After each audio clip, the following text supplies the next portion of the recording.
See oli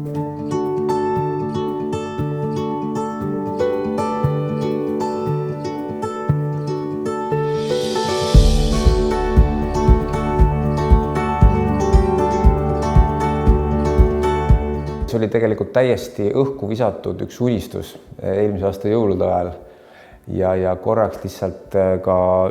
üles visatud üleskutse, et kas on veel meiesuguseid unistajaid ja tegelikult see, mis seal ühe päevaga, kuidas see plahvatas, mis näitas tegelikult kogu see kasvupind ja see lava oli olemas kogukond, oli olemas inimesed, kes seda vajavad, oli olemas isegi koolijuht tegelikult. Ja tänu sellele, ma arvan, nii kiiresti kõik see asi saigi valmis siin ka. Paljud inimesed küsivad ka, et oled sa kordagi mõelnud nagu, et Hiiumaa suhtes või ka selle kooliga või midagi, et võib-olla oleks pidanud Tallinnasse ikka jääma või ma võin öelda, käsi südamel, ma ei ole kordagi kahetsenud, mitte ühtegi päeva, mitte minutit mõelnud, et äkki peaks ikka ümber mõtlema. Ja mis kooli ja nüüd selle lasteaia puhul kindlasti on kõige esimene, kes olid ka meie mentorid, ütlesid, et kõige esimene selline tunne, kus sa tunned, et sa oled millegi väga ägedaga hakkama saanud, kogu meie koolipere on see 1. september muidugi oli see, et siin oli ikka kõigil visarad silmas, et metsik töö, mis selle 6 kuuga ära tehti. Ei tahaks üldse kunagi sellest nagu niimoodi väga tuua välja, et see nagu takistus on, aga eks ta praegusel hetkel, kui me esimene aasta seda kooli alustame ja lasteaed on ikkagi, eks ikka on raha küsimused,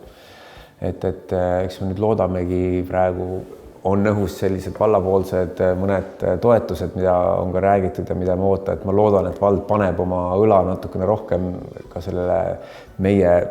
siis koolile alla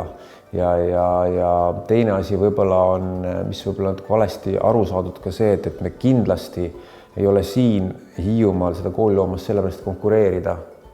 Hiiumaa teiste koolidega, et pigem on nagu see selle jaoks, et rikastada võimalusi ja anda vanematele võimalusi pakkuda oma lastele ka teistsugust haridust. No elukaaslane täna kodus naeris, et ma loodan, et koolis ikka jätkub probleeme ja meie inspiratsioonitalus ka jätkub muresid, et ma kunagi tunneks, et see valmis on, et muidu kohe tuleb juba järgmine